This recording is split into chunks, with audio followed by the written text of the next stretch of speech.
People, when they think about managing blood sugar, think about food. They think about cutting sugar, reducing carbohydrates, avoiding sweets, and choosing salad over chips. And those choices matter. They are part of the picture. But there is a category of blood glucose impact that most people managing their metabolic health almost entirely overlook. It is not what they eat, it is what they drink. Specifically, what they drink in the first 4 to 5 hours of their morning, before their body has fully moved out of the metabolically vulnerable window that the overnight fast and the morning cortisol surge create together. The drinks I am going to describe today are not obviously unhealthy beverages. They are not sodas or energy drinks or cocktails. They are drinks that millions of adults over 60 consume every single morning with genuine belief that they are making responsible, health-conscious choices. Drinks that carry health halos so powerful, so culturally embedded, so thoroughly reinforced by decades of marketing and well-intentioned dietary advice that questioning them feels almost counterintuitive. 5 of those drinks are spiking blood sugar before noon in ways that are contributing to the pre-diabetes epidemic in older adults, feeding the post-meal fatigue and brain fog that millions of people attribute to aging, and undermining blood glucose management in people who are already working hard to bring their HbA1c under control. And 3 specific drinks do the opposite.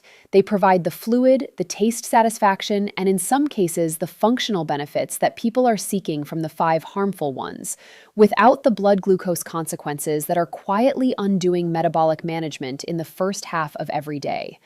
My name is Dr. Favor Clinton. I have over 10 years of clinical experience, and beverage choices in the context of blood glucose management are one of the areas of nutritional guidance I find most consistently underemphasized in clinical practice. Today, that changes for you. Let us go through all 8. Before we go through the 5 harmful and 3 protective drinks, I want to explain why the morning window specifically is when beverage choices carry the most metabolic weight. Because the biology behind this is what makes the list urgent rather than merely informative.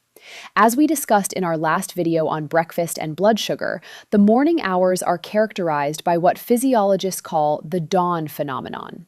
Cortisol rising in the hour before waking stimulates the liver to release glucose into the bloodstream and reduces insulin sensitivity in the peripheral tissues. By the time you wake up, your blood glucose is already slightly elevated, and your cells are already slightly less responsive to insulin than they will be at any other point in the day. Into this environment, the first drinks you consume either amplify or moderate the glucose challenge your metabolic system is already managing.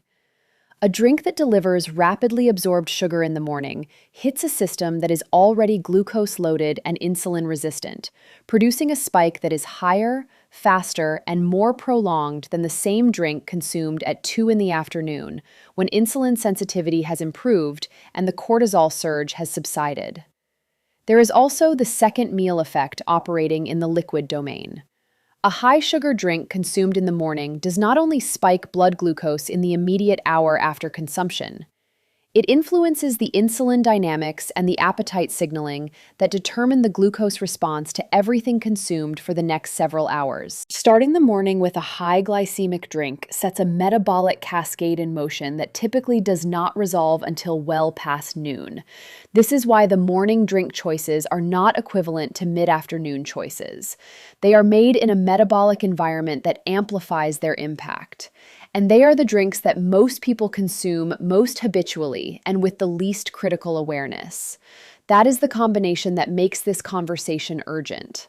I want to tell you about a patient I will call Veronica. Veronica was 65 years old when she came to see me specifically about blood glucose management.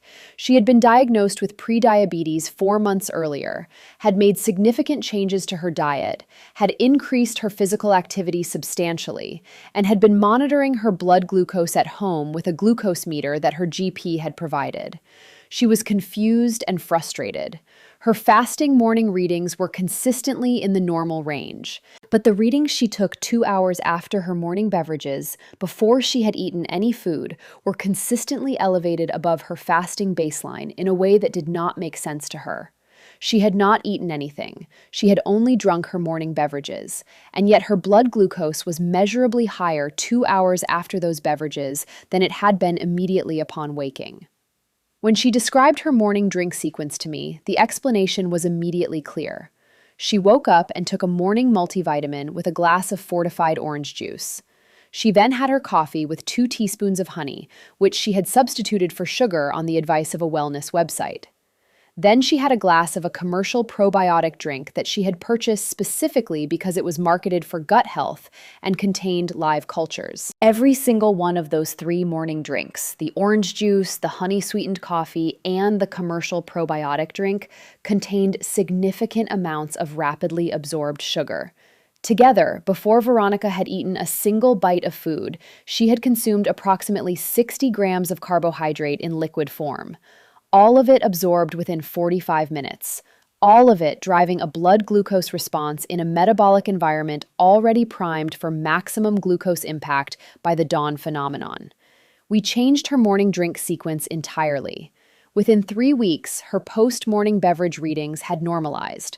Her HbA1c at her next 3-month check had dropped from the pre-diabetes range to the upper limit of normal.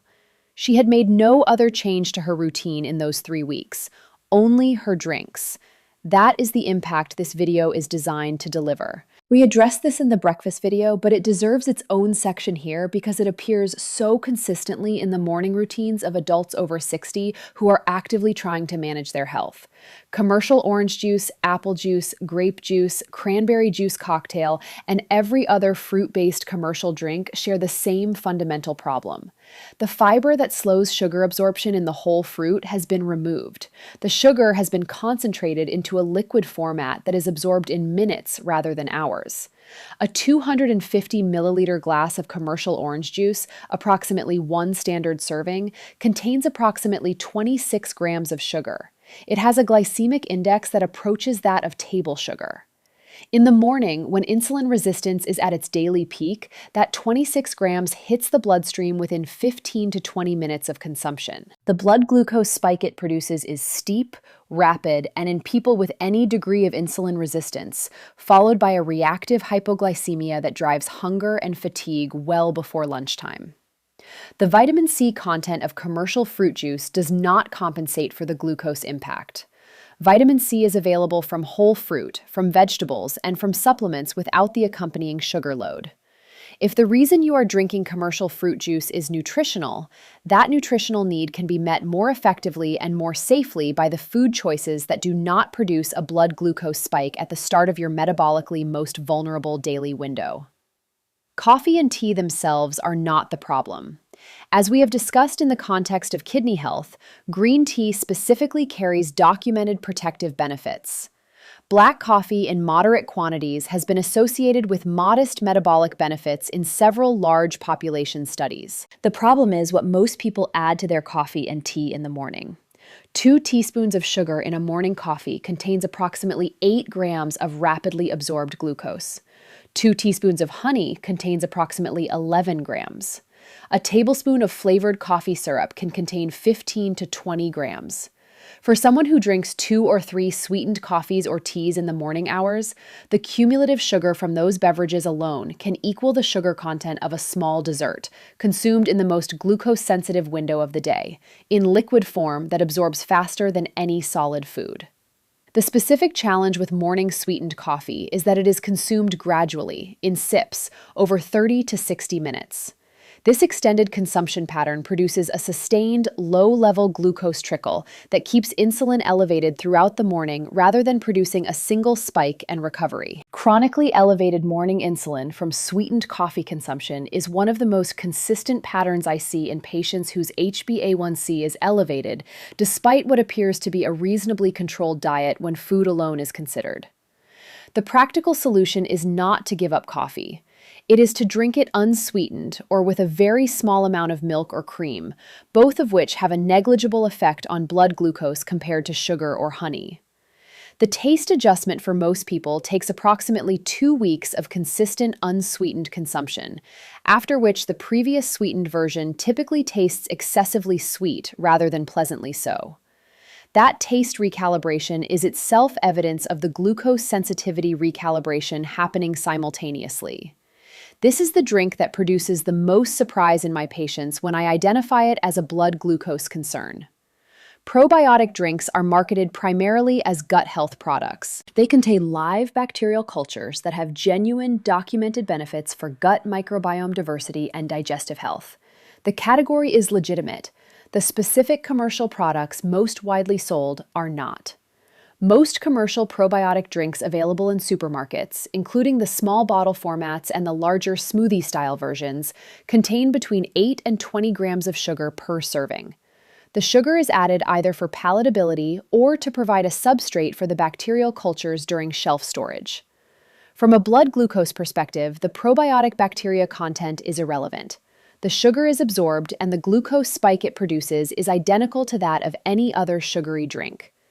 If your goal is gut microbiome support, there are probiotic sources that provide the bacterial benefit without the glucose impact. Plain full-fat kefir, which is a fermented milk product with a much lower sugar content than commercial probiotic drinks and a protein content that moderates glucose absorption, is one of the best alternatives. Plain fermented foods like plain yogurt with live cultures provide probiotic benefit with a negligible glycemic impact. The commercial probiotic drink industry has successfully positioned its products as health foods, while the sugar content of most of those products places them firmly in the category of blood glucose stressors. This category of drink has expanded enormously in the past decade, targeting precisely the health-conscious adult market that wants to drink more water but finds plain water insufficiently satisfying. Vitamin waters, enhanced waters, coconut waters, and fruit-infused bottled waters occupy an enormous section of supermarket refrigerators and are purchased by adults who believe they are making a healthier choice than soda or juice. Many of them are not. A bottle of a popular vitamin water contains approximately 32 grams of sugar. A serving of coconut water, which has been specifically marketed as a natural electrolyte and hydration product, contains approximately 15 grams of naturally occurring sugar in a form that is absorbed rapidly. Fruit-infused waters sold commercially typically contain between 5 and 15 grams of added sugar per bottle, enough to produce a meaningful glucose spike in a person with insulin resistance. The practical guidance is to read labels on any bottled water product that is not plain sparkling or still water. If the label shows more than 5 grams of carbohydrate per serving, the product is a flavored sugar drink with a water marketing veneer. Plain sparkling water with a squeeze of fresh lemon or a slice of cucumber provides the taste variety that makes plain water more appealing without any of the glucose impact that commercial flavored water products deliver. The smoothie is perhaps the most nuanced entry on this list because the concept of a smoothie is not inherently problematic. A smoothie built around the right ingredients can be a genuinely effective blood glucose stabilizing breakfast option. The problem is the category as it is most commonly prepared and consumed. A typical fruit smoothie, whether homemade or commercial, contains 2 to 3 servings of fruit blended into liquid form. Blending fruit removes the structural integrity of the fiber that, in whole fruit, slows the absorption of the fruit's natural sugars. The act of blending increases the glycemic index of the fruit relative to eating it whole. Add commercial fruit juice as the liquid base, a flavored yogurt for creaminess, a tablespoon of honey for sweetness, and a banana for thickness, and the result is a drink that contains anywhere from 60 to 100 grams of rapidly absorbed carbohydrate. Commercial smoothies sold in cafes, gyms, and health food shops are often even higher in sugar than homemade versions because they use juice bases, sweetened yogurt, and multiple fruit servings as standard components. The health halo around smoothies is exceptionally powerful, which makes them one of the most common contributors to elevated post-morning beverage blood glucose readings in patients who are surprised by their glucose meter results. A blood glucose stabilizing smoothie is built around a protein base, not a fruit base. It starts with plain, full-fat Greek yogurt or unsweetened protein powder. It includes a handful of low glycemic berries, such as blueberries, raspberries, or strawberries, rather than high-sugar fruits like mango, pineapple, or banana. It uses water or plain unsweetened milk as the liquid, rather than juice. And it includes a tablespoon of nut butter or ground flaxseed for fat and fiber that slows the absorption of whatever natural fruit sugars are present. That smoothie is a blood glucose protection tool. The typical fruit smoothie is its metabolic opposite. Having described the 5 drinks that spike blood sugar before noon, I want to give you 3 specific morning drink choices that provide the satisfaction, the functional benefits, and the morning ritual that people are seeking from their morning beverages, without the glucose consequences that the harmful 5 deliver. Protective drink 1 is warm water with fresh lemon. We covered this in depth in an earlier video on kidney health. From the blood glucose perspective, warm lemon water has a negligible glycemic impact while providing hydration that begins reducing the morning blood viscosity that elevates cardiovascular risk. The citrate in fresh lemon juice supports kidney health. The warm water begins closing the overnight dehydration window before any metabolically challenging beverage arrives. It is the ideal first drink of every morning for reasons that span kidney health, cardiovascular health, and blood glucose management simultaneously. Protective drink 2 is plain black coffee or plain tea. Caffeine has a mild insulin-sensitizing effect in some research contexts and has been associated with modest reductions in type 2 diabetes risk in large population studies. The polyphenols in both black coffee and green or black tea have anti-inflammatory properties that support metabolic health over time. Without added sugar, honey, or high-sugar milk alternatives, coffee and tea are essentially glucose-neutral beverages that can be consumed in the morning without blood glucose consequence. The key word is plain. With 2 teaspoons of honey, the metabolic benefit of the coffee itself is entirely overwhelmed by the glucose impact of the sweetener. Protective drink 3 is plain, full-fat kefir. Kefir is a fermented milk drink that contains significantly more probiotic bacterial strains than most commercial yogurt products. Its natural sugar content is lower than commercial probiotic drinks because the fermentation process consumes much of the milk's lactose. Its protein content, approximately 9 to 10 grams per 200 milliliter serving, moderates glucose absorption and provides satiety. Research on kefir consumption specifically has found associations with improved insulin sensitivity and reduced post-meal glucose response over time. For people who want a morning beverage with probiotic benefit, plain, full-fat kefir provides that benefit in a format that does not simultaneously spike blood glucose. Let me give you the complete morning drink sequence that protects blood glucose from the moment you wake up through to noon, building on everything in this video and in the previous videos in this series. Immediately upon waking, before rising, drink the glass of water from your nightstand. This is your hydration restoration before anything else reaches the metabolic system. After rising gradually, prepare and drink your glass of warm water with the juice of half a fresh lemon.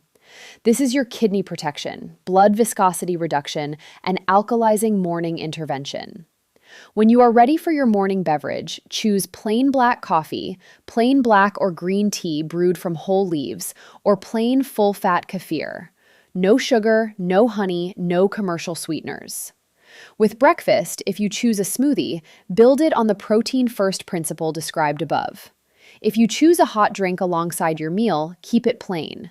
That sequence, water, lemon water, plain coffee or tea or kefir, and a protein-dominant breakfast, takes no additional time than the routine you already have. It replaces specific elements of that routine with equivalents that protect rather than undermine the metabolic environment of your most glucose-sensitive daily window. I want to hear from you in the comments right now. Go through the list of 5 harmful morning drinks and tell me honestly how many of them appear in your current morning routine. And tell me which of the 3 protective alternatives you are willing to try this week. Your honest answer helps me understand how widespread these morning drink patterns are in this community and what information is most needed next. If this video gave you a specific, actionable change to make to your morning beverage routine, one that could measurably improve your blood glucose management starting tomorrow, please share it. Share it with the person in your life who has been told their blood sugar needs managing and who has been making dietary changes without any awareness that their morning drinks were undermining those changes simultaneously. Subscribe for more honest, research grounded conversations about metabolic health and blood sugar protection after 60. Next time, we are going to shift to a topic that affects virtually every adult over 60, but is almost never discussed in the context of metabolic and cardiovascular health. We are going to talk about what happens inside your body when blood sugar stays high for years, and most people find out too late. That video is the most comprehensive look at long-term glucose damage in this series, and it is one you will want to see.